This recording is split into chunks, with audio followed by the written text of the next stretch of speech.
Have you seen the Disney thing? Did you look into that at all, Glenn, over the past couple days? I didn't look into it because it would make my eyes bleed. I know about it, the Disney training, but I did kind you're of going to make my eyes bleed, right? I thought about you a little bit and the eye bleeding here, and I thought about how much to torture you over this because I know you love and you hate Disney. You have a love-hate relationship there. I love Walt Disney. I love what he stood for. I love what he built. I love how he built it.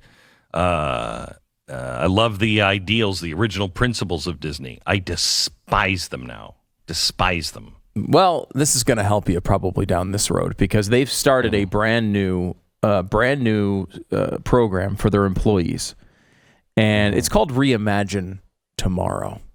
Because you're probably imagining tomorrow right now as a white person as like you are a racist and you don't like black people and you're hoping to go back to those good old days of slavery. But what can Disney do to help me reimagine a place where white people are not in charge and where white people don't, milk their advantage to keep people in chains? I'm glad you asked that, and I'd like to get your reaction to some of these things, Glenn, to see how you feel about that. Sure. One module of the program is called Allyship for Race Consciousness.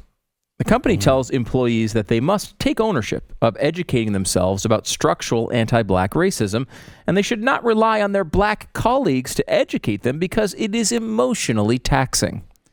Now, I can imagine how emotionally taxing it is. The United White people are not emotionally taxed at all right now. Right. We are just living the sweet dream. And the document goes on to basically say, instead of we're supposed to have a conversation about race, right? That's what we're always told. But not with people of color. But don't talk to people of color about their opinions on it because that is going to tax them emotionally.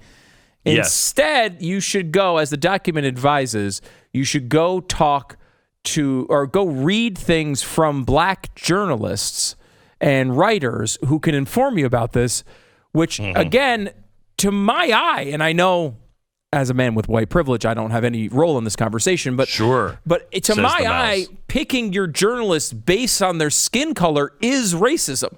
Is it not? Excuse me. May I quote? Ha ha, racist. Oh yeah, it's a great cartoon. So, thank you. Yeah. By the way, we should point out this is from Christopher Rufo, who's done an incredible job. I mean, one man wrecking crew. It is one man. It is in destroying. And exposing so many times in internal documents like this from schools and companies across the country. I think he's going to be joining us later this week to talk about this. Disney recommends that employees atone for their racism by challenging colorblind ideologies and rhetoric. I can't take it. Such as, I can't take it. All lives matter. I don't see color.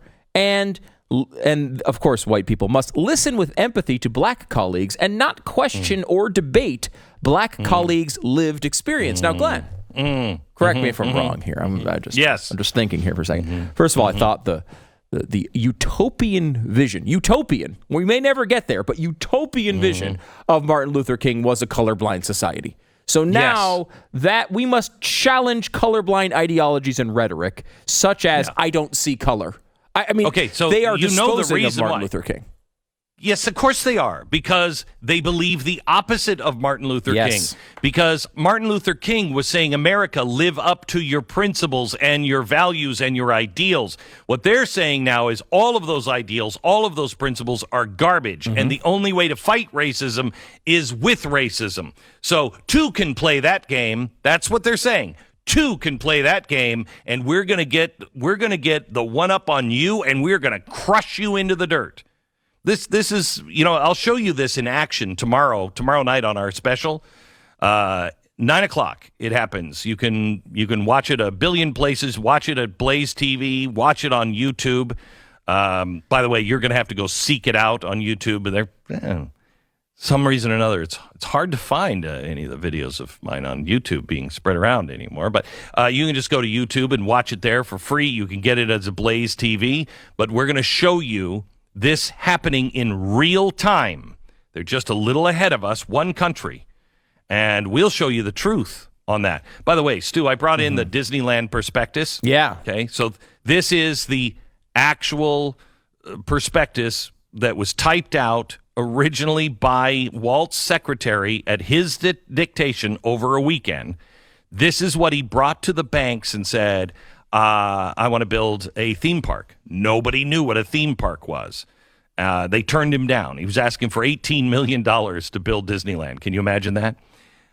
This is the Disneyland story. I want you to see, are they living up to any of these ideals? The idea of Disneyland, is a simple one. It will be a place for people to find happiness and knowledge. Okay, you could say critical race theory in a very twisted, absolutely polar opposite of Walt Disney sort of way. You could say, oh, yeah, we're just giving knowledge. Yes. It'll be a place for parents and children to share pleasant times in one another's company. A place for teachers and pupils to discover greater ways of understanding and education. Here, the older generation can recapture the nostalgia of the days gone by, and the younger generation can savor the challenge of the future.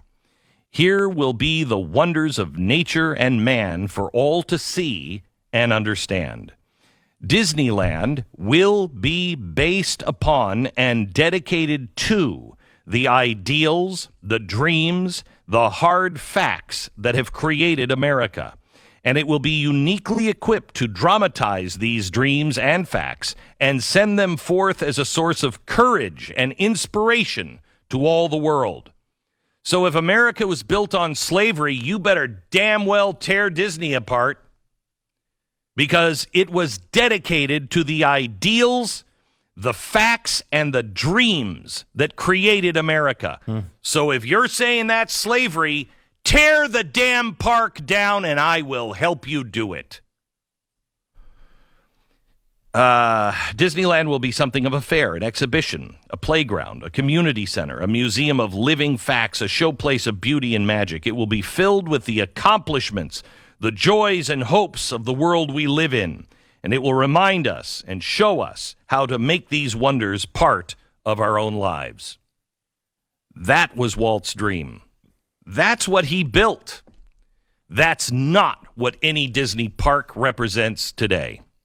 If they are teaching they have already allowed people to grow their hair any way they want, mustache, you can have tattoos. I know this seems like a really small thing, but why was Disneyland so successful? Why did Walt Disney build a berm, a wall around Disney? It wasn't just to keep people from sneaking into the park for free. Why did he build a giant berm around that whole thing? He built it so you could enter a fantasy world. You could enter a world where the current world of stress, the current world of problems would disappear. So would Walt want people with tats on their face? No. Why? Because people view tats different ways. He wanted everything as clean and as generic as possible with all of the employees. He wanted people to represent the best of mankind without any reminders of the outside world. You want to take your vacation at a place that you're already so concerned is going to bankrupt your family? I mean, if you were the federal government, you'd be borrowing from your great-grandchildren to be able to go to Disney. You're already stressed out about that. You want to go into a place that now is preaching to you what you should be instead of the hard facts, the ideals, and the principles of this country that created the greatest country, the greatest flash of freedom in all mankind? I don't think so. I don't think so. Sorry, Walt. I think now it's time for all of us to go back and sit on that bench that had gum on it at the carnival where you took